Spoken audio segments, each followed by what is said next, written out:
Welcome to the HR Spoonfuls podcast, brought to you by Andera HR, the home of helpdesk4hr.com and AI for HRhub.com, where you can find assistance from qualified human resources professionals and learn about all things related to the use of artificial intelligence solutions for your HR department. Now listen in as your AI-driven hosts, Alex and Ivy, discuss interesting and current human resources topics, one spoonful at a time. Welcome back. Today we're taking a deep dive into your Assertiveness and Confidence training manual. You're in the right place if you want to extract those golden nuggets of wisdom without getting bogged down in the details. This manual is about leveling up your communication, setting goals that truly resonate, and even tackling those tricky personalities we all encounter. It's about becoming your most empowered self. It's broken down into modules, kind of like a roadmap to navigate your way to a more confident you. We'll hit the highlights, the stuff that truly makes a difference. And we're starting strong with communication styles. You've probably heard of them: passive, aggressive, and assertive. Now, instead of just defining them, let's look at where each style can trip us up. You know those times you agree to something you really don't want to do, maybe to avoid conflict? That's often the passive style showing up. But imagine if, instead of that automatic yes, you took a breath and said, "Let me think about that and get back to you." It's subtle, but that pause can be huge in how others perceive you and how you feel about setting boundaries. It's not about becoming a different person, but understanding the tools at your disposal. Think about a time when someone steamrolled you in a conversation, totally dismissing your viewpoint. That's a classic example of the aggressive style backfiring. Leaves everyone feeling stepped on, right? And it doesn't exactly make you want to open up to that person in the future. Exactly. Now, this manual dives into how the aggressive style can stem from insecurity, which is fascinating. It's not always about being mean. Sometimes it's about overcompensating for feeling unheard. That's such a good point. It's like that saying, hurt people hurt people. They might be coming from a place of pain or fear. Precisely. Now, let's talk about the master of disguise, the passive-aggressive communicator. They might say something like, "Oh, no problem, I'll handle it," but with a sigh or an eye roll that speaks volumes. It's like they're saying one thing, but communicating something totally different beneath the surface. It's exhausting. Trying to decipher those mixed messages. Absolutely. And it erodes trust in relationships because you're never quite sure where you stand. Now, let's talk about the communication style we're aiming for, assertive. It's about expressing your needs and opinions clearly and respectfully, without bulldozing over others. It's about finding that sweet spot between being a doormat and a steamroller. Exactly. And it's a skill, just like anything else. The more we practice, the better we become at it. So true. This manual really emphasizes that it's a journey, not a destination. Absolutely. And one of the biggest roadblocks we encounter on this journey is, you guessed it, negative thinking. We all have that inner critic, right? The one that loves to whisper doubts and magnify our insecurities. Oh, tell me about it. Mine has a PhD in negativity. Right. And this manual dives into the sneaky ways our thoughts can sabotage us. It talks about things like overgeneralization, like you bomb one presentation and suddenly you're convinced you're incapable of public speaking for life. Been there, felt that. Or how about mind reading? Assuming we know what other people are thinking, even though they haven't said a word. We jump to conclusions, often negative ones, and it can really hold us back from taking risks and going after what we want. It's like we're creating our own worst-case scenarios in our heads. Exactly. And those scenarios can become self-fulfilling prophecies if we're not careful. But one of the most powerful examples in this module is the case study of Joe, who's up for partner at his law firm, a huge accomplishment, right? But then his wife, Sue, gets offered a promotion around the same time. Now, instead of celebrating her success, Joe starts to spiral. He questions her abilities, worries about who'll take care of the kids, and basically projects his own insecurities onto her big moment. Oh no, Joe. Classic example of how our own negativity can impact those closest to us. Exactly. It highlights how these patterns don't just affect us internally, they ripple outward into our relationships as well. So we've identified those communication patterns, acknowledged the negative thinking gremlins. What's next? How do we actually start building that unshakable confidence? That's where things get really interesting. This manual dives into some seriously practical tools, starting with goal setting. And not just any goal setting, but the SMART kind. Specific, measurable, achievable, relevant, and time-bound. This isn't about vague aspirations. It's about creating a roadmap to success.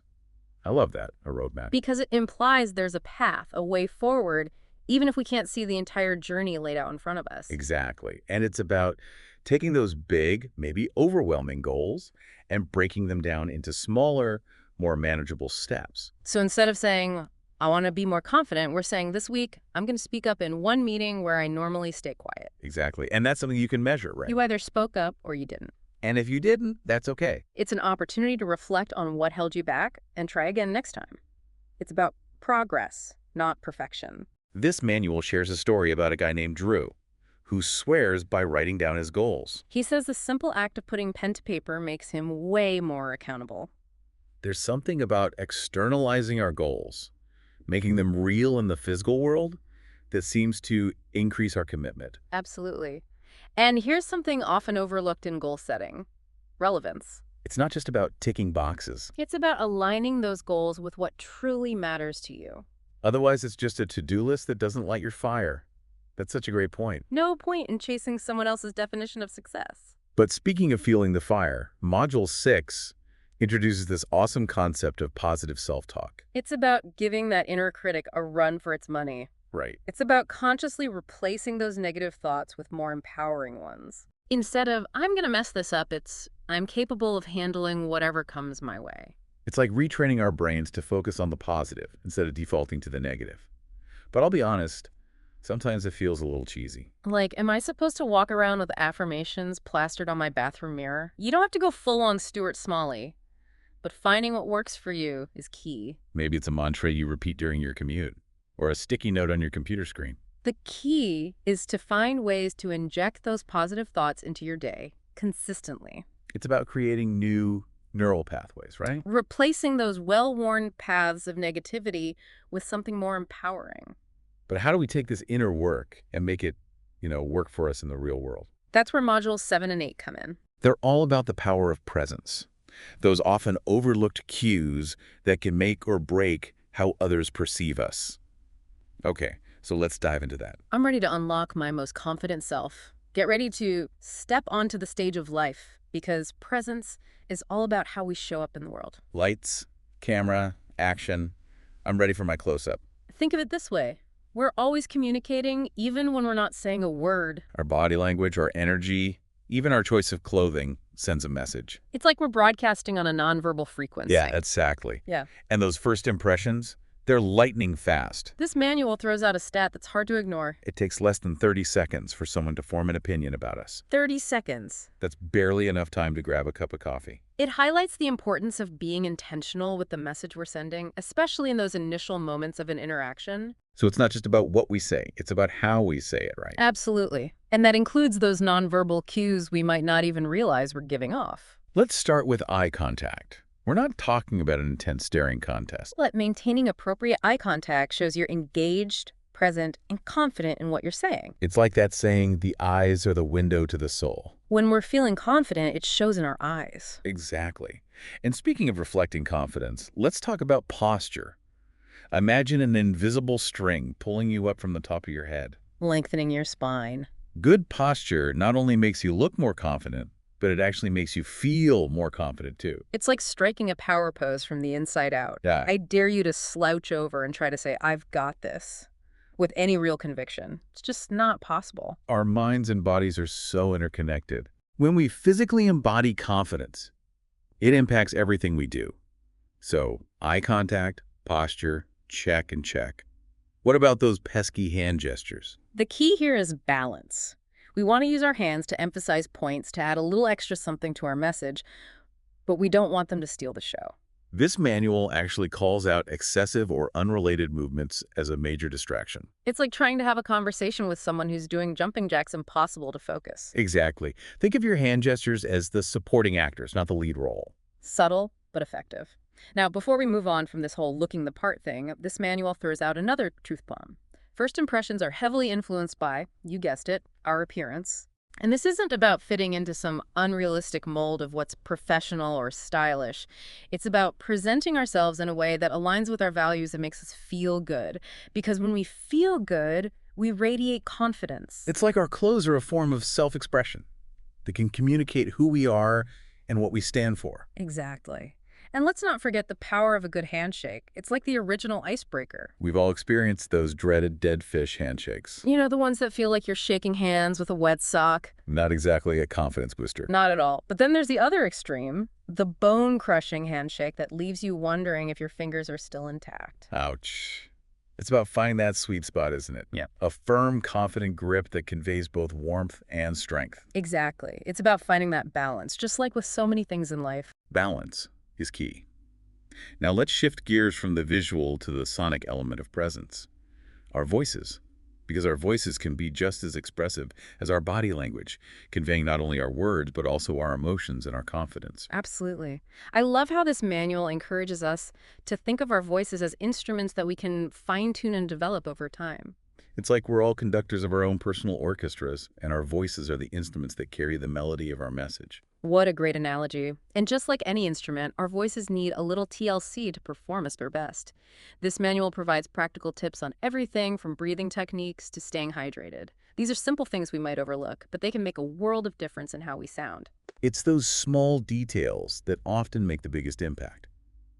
Now, this manual dedicates a whole section to the power of iMessages, and I have to say, it's been a game changer for me. iMessages are all about taking ownership of our thoughts and feelings rather than blaming or accusing others. It's about shifting from, "you always interrupt me," to, "I feel frustrated when I don't have a chance to finish my thought."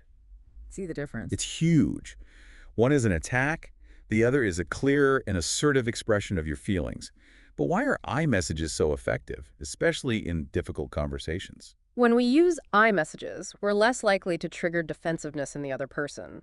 We're not pointing fingers, we're simply stating our experience, which is much harder to argue with. It invites dialogue rather than shutting it down. It's like we're building a bridge instead of a wall. Exactly. And that's what assertive communication is all about, finding a way to honor our own needs while respecting the needs of others. It's about creating a win-win, not a me versus you situation. Okay, I'm loving this collaborative approach. So we've covered communication styles, the power of positive self-talk, and now the importance of presence. I feel like I'm leveling up my communication game already. You're well on your way, but get ready to put those skills to the test as we explore how to handle some of the more challenging situations life throws our way, like presentations and those unavoidable encounters with difficult people. I'm equal parts terrified and excited. All right, so let's talk about those moments that can test even the most confident person.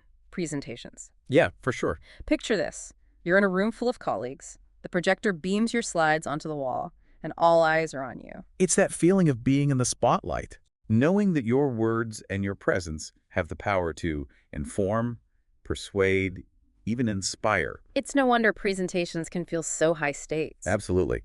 And this manual acknowledges those nerves while also giving us tangible tools to navigate them. It starts with a simple yet powerful reminder: expect the unexpected. Because no matter how meticulously we plan, how many times we rehearse, there's always the potential for things to go off script. Right. The key is to not let those unexpected hiccups derail us. And that's where those anchors come in, right? Those little things we can do to ground ourselves, to boost our confidence when those inevitable curveballs come our way. Exactly. It might be a power word you repeat silently, a visual reminder on your note card, or even a specific way you stand that helps you feel more grounded.